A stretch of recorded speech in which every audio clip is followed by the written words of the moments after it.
اعوذ باللہ من الشیطان الرجیم، بسم اللہ الرحمن الرحیم۔ آپ صلی اللہ علیہ وآلہ وسلم نے فرمایا، جس شخص میں یہ تین باتیں ہوں گی وہ ایمان کا مزہ پا لے گا۔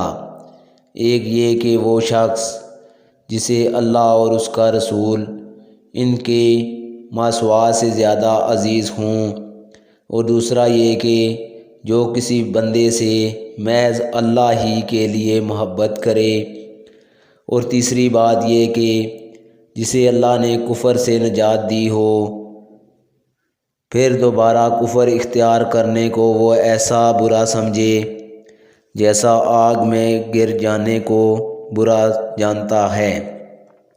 صحیح بخاری حدیث نمبر 21۔ آپ صلی اللہ علیہ وآلہ وسلم نے فرمایا، جب جنتی جنت میں اور دوزخی دوزخ میں داخل ہو جائیں گے، اللہ پاک فرمائے گا، جس کے دل میں رائی کے دانے کے برابر بھی ایمان ہو اس کو بھی دوزخ سے نکال لو۔ تب ایسے لوگ دوزخ سے نکال لیے جائیں گے اور وہ جل کر کوئلے کی طرح سیاہ ہو چکے ہوں گے، پھر زندگی کی نہر میں یا بارش کے پانی میں ڈال دیے جائیں گے۔ صحیح بخاری حدیث نمبر 22۔